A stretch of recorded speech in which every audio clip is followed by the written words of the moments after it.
இந்த மழை சீசனுக்கு மிளகு தூக்கில் போட்டு நல்ல காரசாரமான நாட்டுக்கோழி தண்ணி குழம்பு எப்படி பண்ணலான்னு பார்க்கலாம். ஃபர்ஸ்ட் மசாலா அரைக்கணும். அதுக்கு ஒரு மிக்ஸி ஜாரில் அரை கப் பொடியை கட் பண்ண தேங்காய், 1 ஸ்பூன் மிளகு, அரை ஸ்பூன் சீரகம், சோம்பு, 10 சின்ன வெங்காயம் சேர்த்துட்டு நல்லா ஃபைன் பேஸ்ட்டாக அரைச்சிக்கோங்க.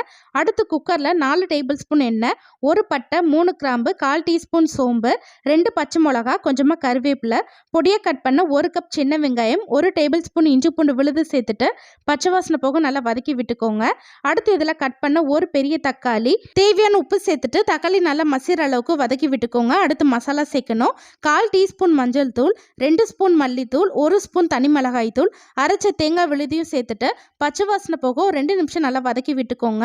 அடுத்து இதில் கழுவி க்ளீன் பண்ணி வச்ச 3/4 கிலோ நாட்டுக்கோழி சேர்த்துட்டு மசாலா கூட நல்லா வதக்கி விட்டுட்டு ஒரு 3 கப் அளவு தண்ணி சேர்த்துக்கோங்க. உங்களுக்கு குழம்பு கெட்டியாக வேணும்னா தண்ணியோட அளவு கம்மி பண்ணிக்கலாம். லாஸ்ட்டாக கொத்தமல்லி சேர்த்துட்டு ஒரு 3 விசில் விட்டு வேக வச்சு எடுத்துட்டிங்கன்னா நாட்டுக்கோழி குழம்பு